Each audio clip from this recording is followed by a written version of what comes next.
क्या आप जानते हैं केदारनाथ ज्योतिर्लिंग की स्थापना कैसे हुई? ज्योतिर्लिंग सीरीज के 7वें पार्ट में हम जानेंगे कि केदारनाथ ज्योतिर्लिंग की स्थापना कैसे हुई। हिमालय की ऊंचाइयों में बर्फ से ढकी पर्वत श्रेणियों के बीच स्थित है केदारनाथ ज्योतिर्लिंग, जो भगवान शिव के सबसे पवित्र धामों में से एक माना जाता है। इस ज्योतिर्लिंग की कहानी जुड़ी है महाभारत के पांडवों से। महाभारत का युद्ध समाप्त हो चुका था। पांडवों ने धर्म के लिए युद्ध तो जीत लिया, लेकिन अपने ही रिश्तेदारों और गुरुओं के वध का पाप उनके मन को चुभ रहा था। पापों से मुक्ति पाने के लिए पांडव भगवान शिव का आशीर्वाद लेना चाहते थे, लेकिन महादेव उनसे प्रसन्न नहीं थे। पांडव जब काशी पहुंचकर शिव जी की तलाश करने लगे, तब महादेव उनसे मिलना नहीं चाहते थे। वो हिमालय की तरफ चले गए और उन्होंने अपना रूप बदलकर एक वृषभ का रूप ले लिया और छुप गए।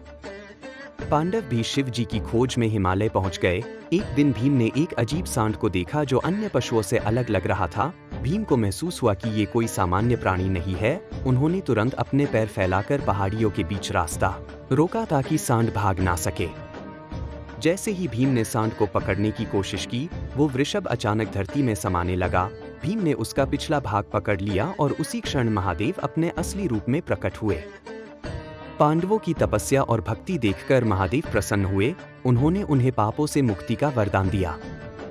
भगवान शिव ने वही ज्योतिर्लिंग रूप में स्थापित होकर कहा, जो भक्त कठिन परीक्षाओं के बाद भी श्रद्धा से यहाँ आएगा, उसे मोक्ष की प्राप्ति होगी।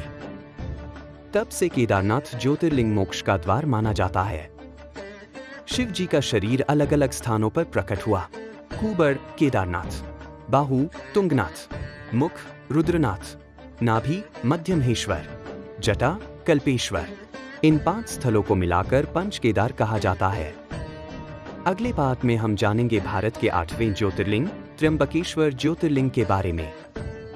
ऐसी और अद्भुत कथाओं के लिए ज्ञान गाथा को लाइक, शेयर और सब्सक्राइब करें।